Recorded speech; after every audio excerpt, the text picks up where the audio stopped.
Okay, so I'm back and it appears to be recording. So, what happens? My father waits for me to link up with him, which is really, I was like, just down the hall. It didn't take long at all.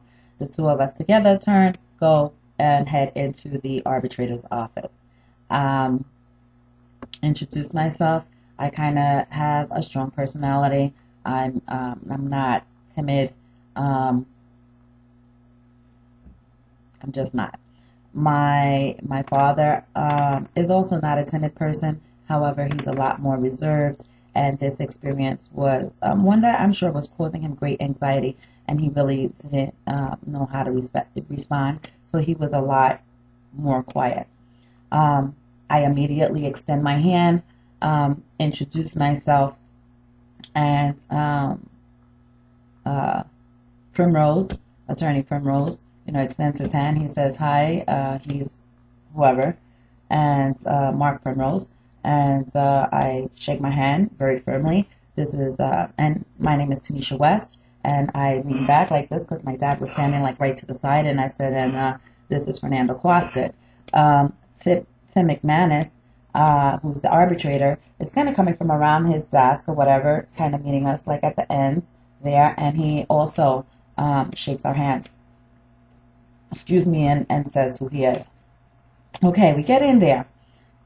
Keep in mind, I have a total idea in my mind that this arbitrator, the purpose of this meeting and this individual here is to sit down and to help us negotiate um, some terms for maybe modifying the mortgage or for finding a way to make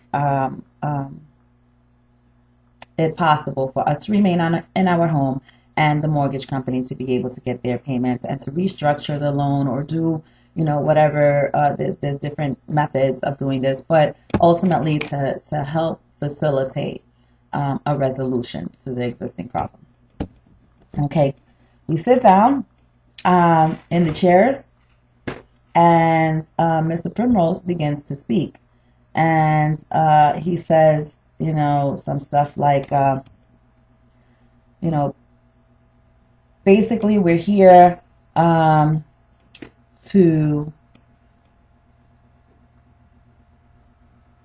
okay, let me go backtrack for a second.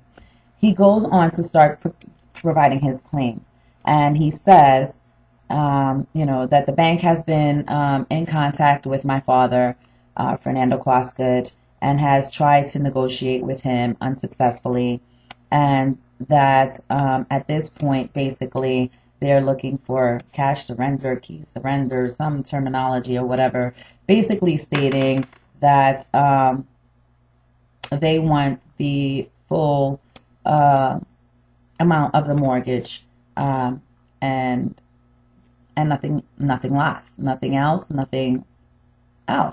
Um, so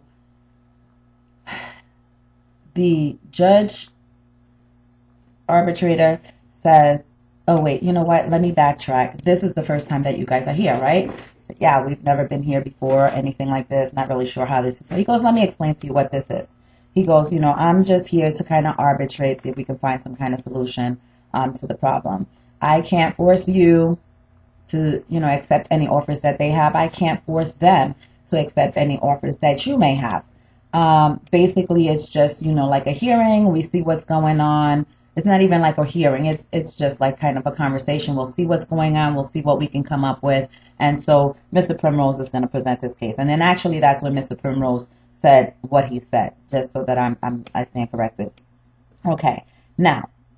I immediately, after Primrose said what he said, "I'm sorry, I'm confused. Would you repeat that?" Now, I want to make a point right now, right here, before I go on to tell you what this idiot said, okay? I'll even take it a step further and say what this, well, you know what? I'll let you decide. I'll just leave it at idiot, but know that I have other words and ideas and beliefs about what he really is. His comment was, "Oh, sure, I'll repeat it. Let me repeat it in English this time. I'm not slow. I tend to be pretty sharp, pick up on things.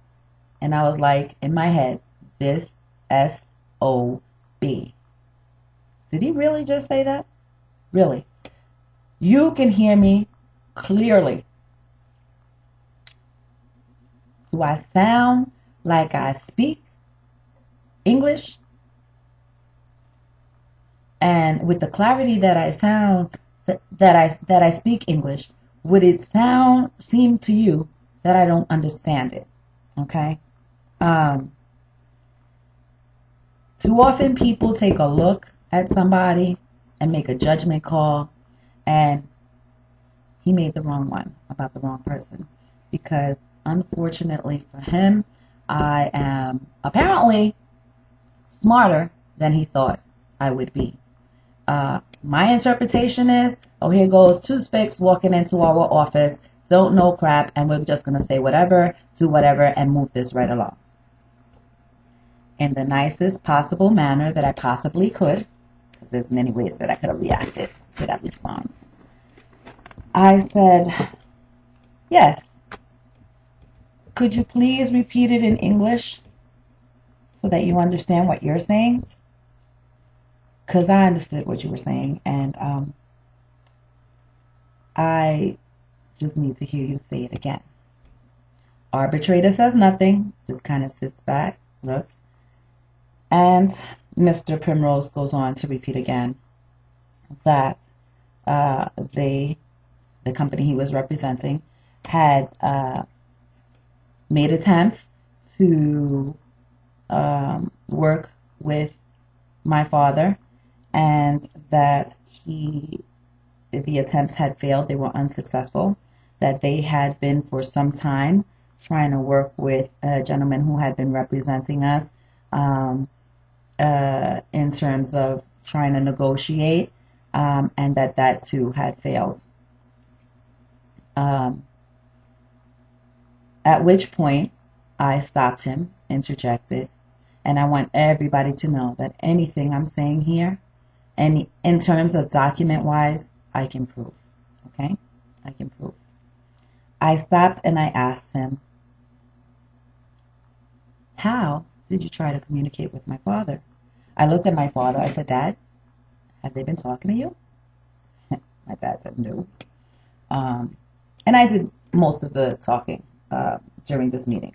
Dad, have they been talking to you? No. Turn to the attorney. Arbitrators in the room. There's only 4 of us. And say, how did you communicate with my father? When? How? First of all, I have documents here showing that this mortgage has been sold over again. I can show you in those same documents that you mailed out, they were never sent to the right address. All right? They have an address listed of, I believe it was, well, I'm not going to go into the address, but let me just say this, only because I expect for this, I hope for this to go viral. They had one address listed, which was not and has never been the mailing address. That's one. They had a totally different city and zip code on the letters. Now, I had obtained copies of these letters some time ago after receiving some phone calls about people, telling me that they sent these letters, were not responding, and I'm like, I don't know what you're talking about. I have no letter.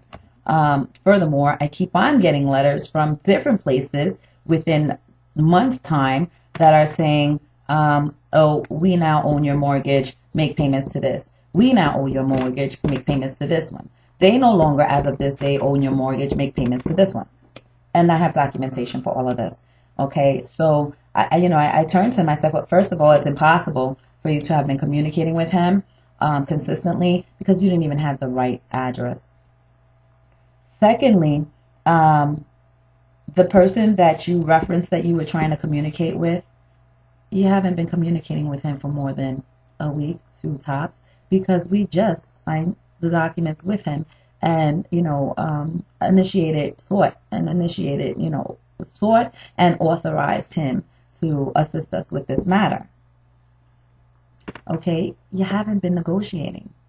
with anybody for any length of period of time. So I don't understand that. To which point, the arbitrator looks at his paperwork and he says, well, what is the actual address? I tell him, and he looks at his paperwork. He goes, are you getting any mail now? And I said, yeah, I am. But it's because I've contacted them, after different calls and said, what are you talking about? I'm not receiving any of this stuff. And they forwarded me the original letters that they had sent, or at least some. And at that point, I was able to call they forwarded it to the correct address, and I was able to let them know, dude, we didn't receive any of this. You don't even have the right information for the property that you claim that you own and that I am responsible to pay. Now, how stupid would I be to just forward money to you when you can't even provide me with accurate information about the property? So I gave the Mr. McManus the information pertaining to the actual address. And I also explained that there was a point in time, 2011, when there was this whole 911 redistricting address project that went on in my county. And that the address had been changed as a result of that. However, what the address was prior to the change and what the address was now was not reflected in any of the documents that they had. When he looks on his paperwork, he says, yeah, and they still have the wrong information on here. Let me make the corrections on here so that this won't be a problem. Okay, so we get past that point. Have not forgotten that Mr. Primrose, made, in my opinion, I want to say racist comment. Let me say this, let me repeat it again in English. What the hell was that about? What the hell was that? We were not speaking Spanish. We were speaking English. Obviously, we look like we're of Hispanic descent, and we are, okay? But I was very clear. I wasn't irate. I wasn't nasty. I wasn't acting as if I was clueless. I simply said, can you repeat that? Because the information that he was providing during the hearing was false, straight up lies, inaccuracies. And I needed to hear him say them again so that as I addressed each one of his statements, I could address them accurately and point out the information. Okay. I want it to be known that at no point in time was the hardship letter even looked at. It wasn't even looked at. Okay? Now, we go on, and the next thing that Mr. Primrose tries to point out is that my father doesn't live there. The only thing that I could think of that would give him that information or that idea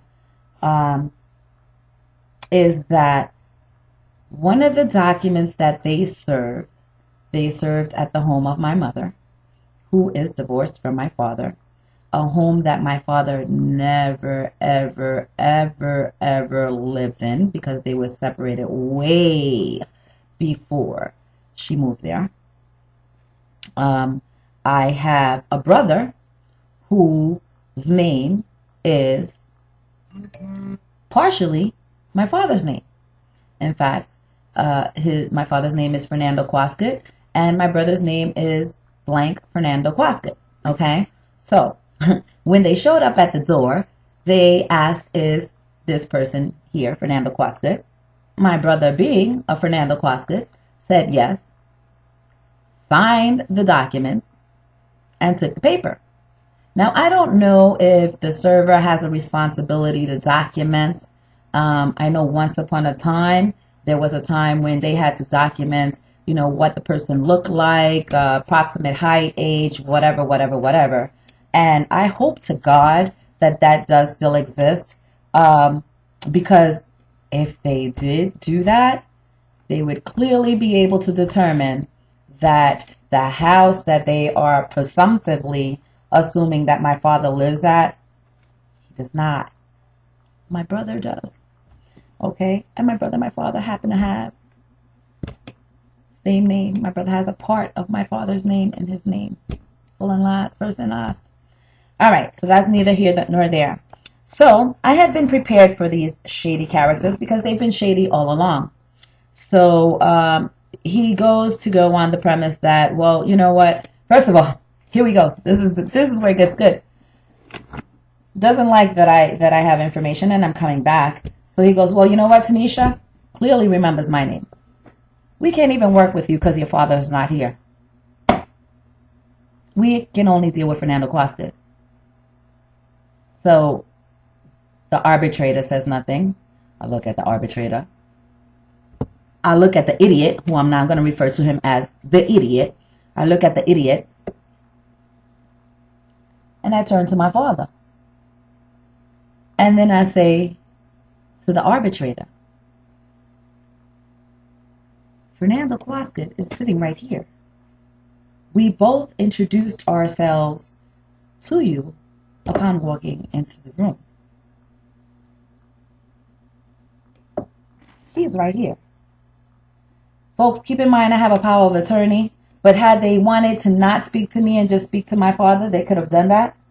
I don't know if they could have stopped me from speaking to him and suggesting what to do, or if they would have had to. I would have imagined that they would have had to respect the power of attorney, especially since my father was right there. This shocked the crap out of both of them.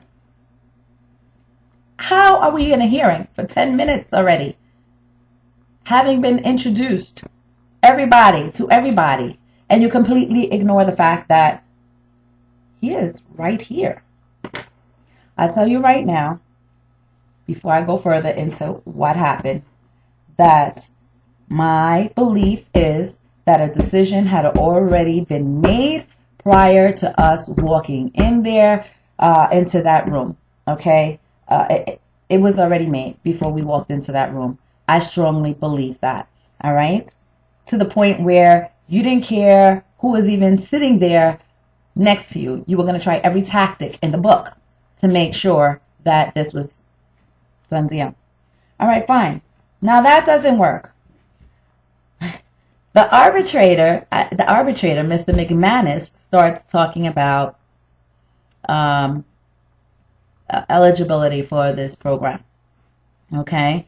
And the Primrose idiot jumps up and not jumps up since he's in his seat, but he says, well, I really don't see how this is going to work because the property is not owner occupied.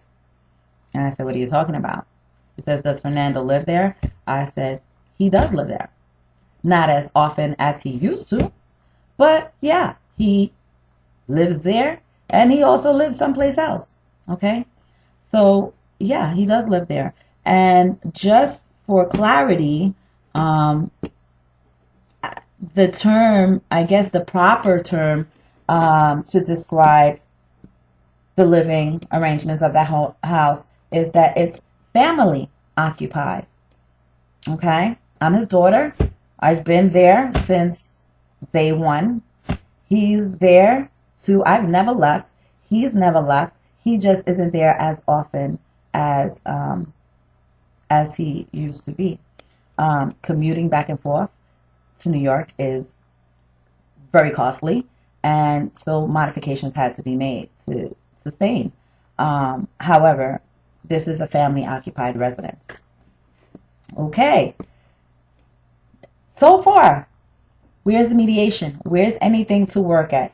Anything other than we're getting you out, we're getting you out, we're getting you out, we're getting you out. And let me tell you, it did get to the point where Primrose basically just let us know, whether it's now or 6 months from now, you will be out. All right, so we move past that. Now, as we get past that, conciliator, Tim McManus, we bring up the part about the deed and the fact that the mortgage is in my father's name, but the deed is in my name and my children's name. And he points out to Primrose, this is where you guys may have a problem. Okay, I'm gonna stop this because we're at 2023, and again, I don't know. I don't know how long this can go. So I went over the 13 minutes I have been trying to stay at. Stopping it, starting it right back.